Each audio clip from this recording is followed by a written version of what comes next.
Hello বন্ধুরা, শুভ দুপুর সবাইকে। তো এই ফুলটা দেখতে পাচ্ছ, কি সুন্দর না ফুলটা। এই গাছটা আমাদের বাড়িতে লাগানো হয়েছে আজ থেকে 2 থেকে 3 বছর। কখনো এই গাছটাতে না ফুল দেয়নি, তো আমরা ভেবেছিলাম, মানে মালি কাকু আর কি লাগিয়ে দিয়েছিল। তো আমরা ভেবেছিলাম যে এটা কি ফুল, কি ফুল। এক এক বছর হয়েছিল, কিন্তু ছোট্ট আকারে, ভীষণই ছোট্ট, সেই ঘাস ফুল যেমন হয় ওরকম। বাট এই বছর দেখো কি সুন্দর হয়েছে ফুলগুলো, কি দারুণ লাগছে দেখতে। পুরো গাছটাতে কিছু কিছু জায়গায় দেখছো কি সুন্দর হয়েছে। আর এই গাছে এরকম ফুল হলে না খুব ভালো লাগে দেখতে। তো তোমরা যদি কেউ এই গাছটার নাম জেনে থাকো, তাহলে প্লিজ প্লিজ প্লিজ আমাকে কমেন্ট করে জানিও।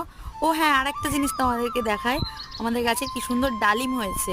সো দেখো বন্ধুরা, আমাদের গাছে কতগুলো ডালিম হয়েছে, কি ভালো লাগছে দেখতে।